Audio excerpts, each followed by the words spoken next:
1, 2, 3, come on!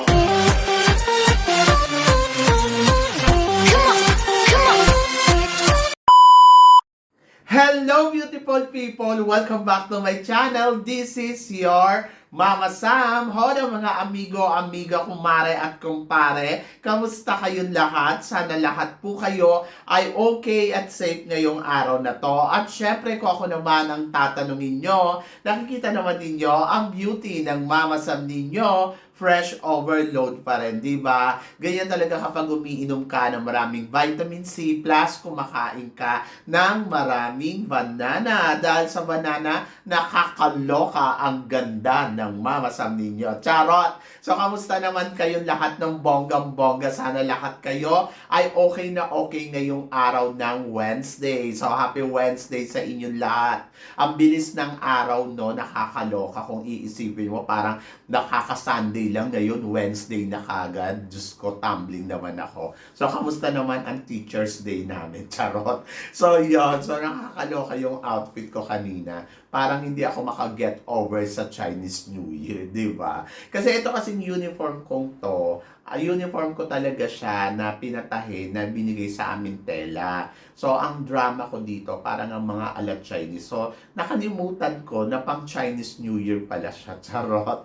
So, yun, nakakawindang. Pero sabi nila maganda daw yung cut. So, maganda kasi ako. Charot! So, yun. So, kaninang umaga, may nakasabay ako sa van.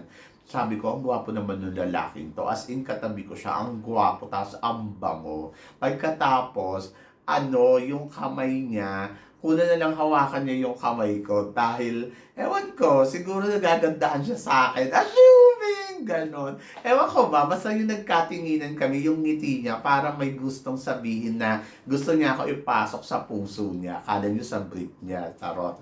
So yun, nakakawindang. Hindi ako makaget over doon sa nakasabay ko sa van. Sobrang gwapo talaga. Yung alam mo yun, yung antangkad. Tapos, syempre nakaupo na siya, titignan ko yung legs niya. Ang haba-haba. Charot. So yun. Yung kasi di ba parang pag nakaupo ka, makikita mo naman kung matangkad naman si kuya. Kasi yung lapad na, yung haba ng legs niya, as in dumidikit do sa upuan ng Tapos, alam mo yun, parang may ginagawa pa siya na kakaiba na parang, ewan ko siguro malisyoso lang ako, yung mga ganon. Kasi nga, parang gusto niya hawakan yung kamay ko kanina, nawindang ako. Anyway, so hindi tuloy ako nakatulog sa van. Parang iniisip ko nagagawa siya ng mga actions na kaaya-aya. Assuming talaga ang baklang kalbo, nakakaloka. Anyway, so kalimutan na natin siya. So ito na nga, syempre, una sa lahat gusto ko munang magpasalamat sa mga tumangkilik kahapon sa Mama Sam Vlogs ng bonggang-bongga. So maraming salamat sa panonood ninyo na talagang walang sawang suporta na binibigay ninyo. And then of course sa mga bago nating subscribers. So shout out sa inyong lahat. So, shout out tayo sa mga ilang kaibigan natin na tumututok dito. Siyempre, eto, Lakwatcherong Kulit, thank you so much. Ryan Matugas, thank you so much. Si Carlos Gigan Jr., Titos JR, thank you so much. Si Daniela Alejandra, at saka syempre si John Hervey, gusto ko i-shout out. Gusto ko rin i-shout out si Eric, at saka syempre si J13 Tan na tumututok din talaga sa channel natin. At saka syempre, andyan din si Snake Gem, thank you so much. Andyan din si Ray Ventura, Barbet Elizalde, Yaya Muhammad, Robert Casanyas, saka si Game Baluyo. Thank you so much. Syempre, pasalamat din tayo kay Ray Pacaldo, Mark Yo, saka kay Ventura. Yon. So, yon.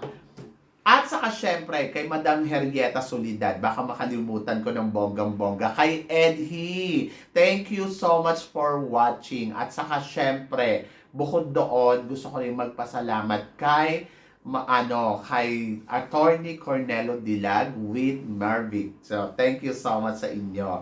At saka syempre, isa na lang, kay Christine Ann Perez. So, yan. So, guys, syempre marami akong hatid na chika na talaga naman, oh my gosh, magtataas ang kilay ninyo ng bonggang-bongga sa mga pag-uusapan natin ngayon. Kaya, guys, wag na nating patagalin ang ating mga chika. So, para sa una nating chikang pasabog, eto nga, Diyos, Hannah Arnold, anong masasabi mo sa kanyang bagong picture na inirelease? At saka, pwede ba si Hannah Arnold daw sa Miss World? Oo naman, Diyos ko, si Hannah Arnold. Nakita niyo yung bagong photos ni Hannah? Grabe, lumabas talaga yung pagkamistisa ng bakla. Sobrang ganda, sobrang winner, panalo ang itsura. Kung ako tatanungin ninyo, hoping ako na sana si Hannah Arnold sumali pa uli sa isa pang pageant, no? Kaya lang si Hannah Arnold kasi sinabi niya, she's happy being a Binibining Pilipinas International. But I'm looking forward na sana mag-join siya sa Miss World. Kasi yung prototype beauty talaga ni Hannah Arnold, sa totoo lang, pang Miss World talaga. Sobrang winner talaga. Dati sabi ko nga universe, kaya lang yung colorway kasi niya medyo, ano mo yun, mataimtim lang. Pero kung sa, sa Miss World, ay nako, pasok ang eksena at beauty ni bakla. So, tignan natin, malay mo in the future, magbago yung isip niya, di ba? So, yun. So, congratulations sa bagong inirelease nilang photo. Sobrang ganda ni Hannah Arnold. Parang feeling ko mas kabog talaga yung beauty niya ngayon kasi pumayat siya ng bonggang-bongga, di ba? So, yun. So, ang ganda ni bakla. At ito nga ang sumunod na chika. Mama Sam, ano naman ang masasabi mo sa pasabog na inilabas ng ating Reyna Hispano-Americana na naka-swimsuit siya? Palaban. Siyempre, palaban si Diamante. Si Diamante kasi well-prepared. Pinagandaan niya talaga yung lahat ng magiging eksena niya para sa laban niya sa Reyna Hispano-Americana. In fairness naman sa kanya. So, parang feeling ko wala siyang sinayang na panahon. Talaga well-prepared talaga ang lola mo. Yung habang naghihintay siya ng competition, talagang pinaghandaan niya talaga lahat. Tapos ngayon makikita mo talaga na umaarangkada talaga ng bonggong-bongga ang Reyna Hispano-Americana Pilipinas natin dito sa competition. And then, ayun, ang masasabi ko, waiting ako talaga para sa coronation night nila kasi parang feeling ko kaya naman niyang manalo. Lalo na ngayon, mas tumaas lalo yung kumpiyansa ko uli sa kanya. Kasi kung nanalo ng Miss Turismo si El Salvador, sa Ecuador, tapos si Venezuela naman ay nakakuha din ng award. Tapos siya naman ay nag-Miss National Costume, nag-Best National Costume. Ano ba? Diyos ko Lord, malapit tayo sa Corona. Nararamdaman ko, Corona talaga to. So, yan! Ewan, basta laban lang. Kasi parang feeling ko papalapit siya sa Corona.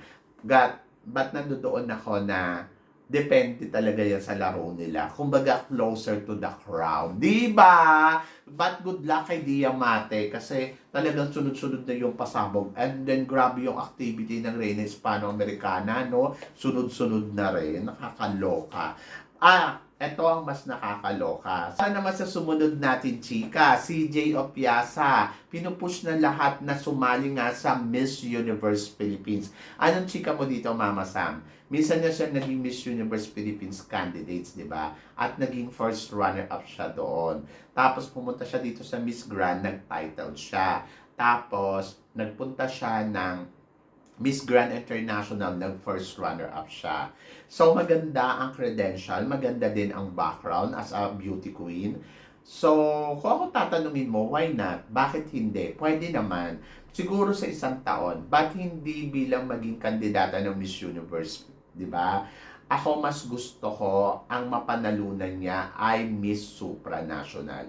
At sabi nga naman sa akin talaga ni CJ, tina-target niya rin daw yun noon na maging Miss Supranational.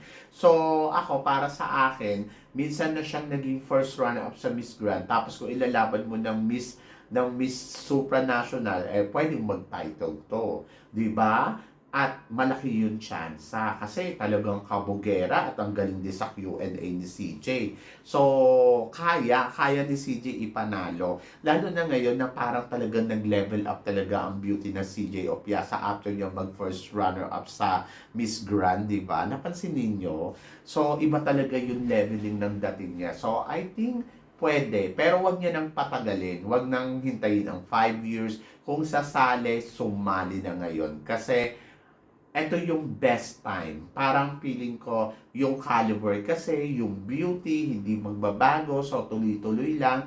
Kumbaga parang ato na, parang ginawa ni Aliana Aduana, hindi niya na pinatagal, go na kagad. Diba? So yan, nakakaloka. So good luck. So I hope na sana sumali nga siya. At para naman sa sumunod natin, chika, Mama Sam, ano naman ang masasabi mo sa pambato ng Cambodia dito sa Miss Supranational? So tingin mo, Mama Sam, malakas ba ang laban nila para sa corona? At tingin mo, kaya nga ba tong pantayan ng kaya nga ba tong lagpasan ng bonggang-bongga ni Tara Valencia? Nako, syempre magiging mahigpit ang labanan nila. Pero in fairness sa kandidata ng Cambodia, ha, kung beauty ay talaga namang masasabi ko ang ganda, sobra. Ang ganda-ganda niya. I like yung beauty na ipinapakita niya. Pero syempre nandoon ako sa part na tignan natin kasi depende kasi yan eh. Yung photos, yes, maaaring maganda, pero hindi natin alam yung kalibre ba ay bongga din ba.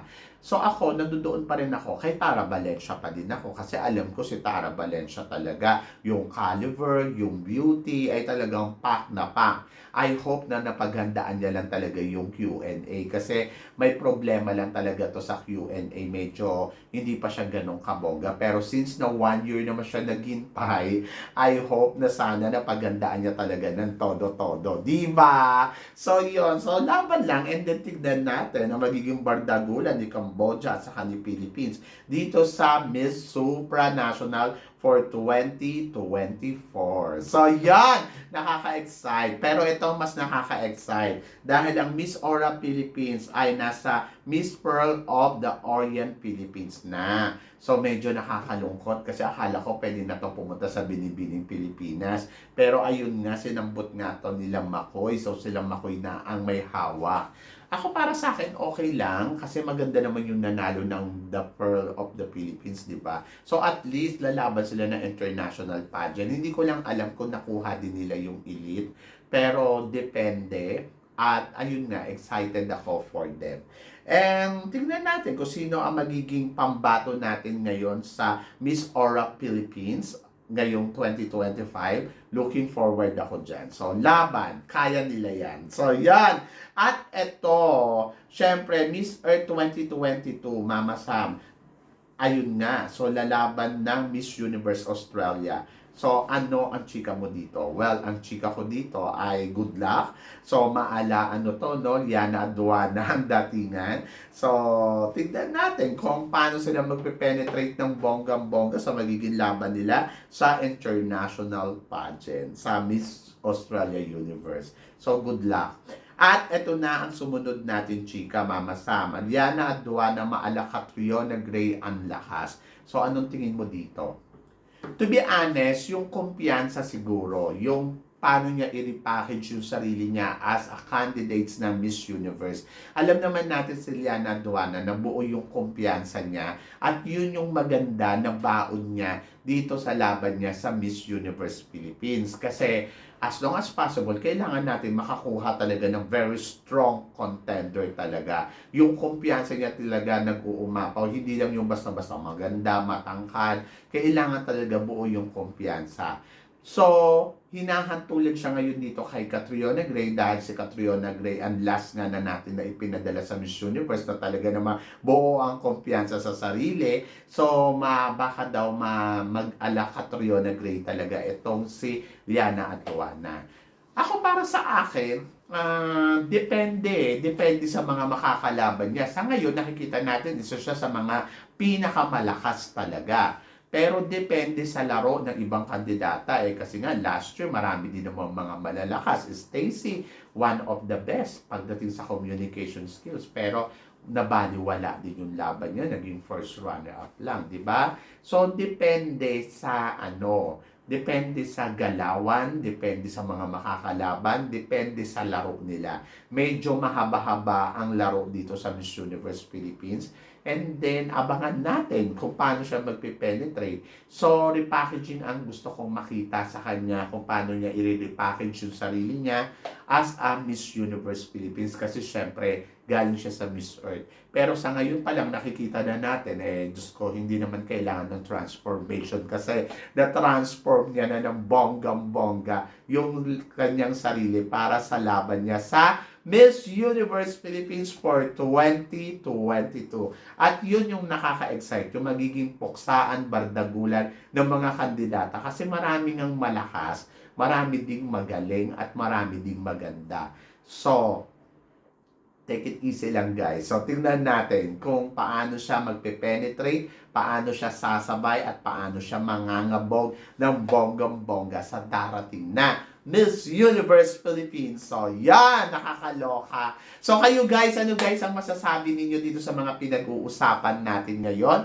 I-comment below mo yan para at least malaman ko naman kung ano naman ang chika mo dito sa mga tinatalakay natin. So, syempre maraming salamat sa inyong lahat, sa suporta at pagmamahal na binibigay ninyo syempre dito sa channel ko. At sa mga hindi pa po nakaka-subscribe, please don't forget to click like and subscribe my channel at i-click nyo na rin po ang notification bell para more updated kayo sa aking mga chika. Sabi ng ganon, always keep smiling and always think positive. Walang imposible guys. Magtiwala lang tayo sa itaas. Kaya guys, hanggang dito na lang. Hanggang sa muli nating chikahan. See you tomorrow. Thank you guys.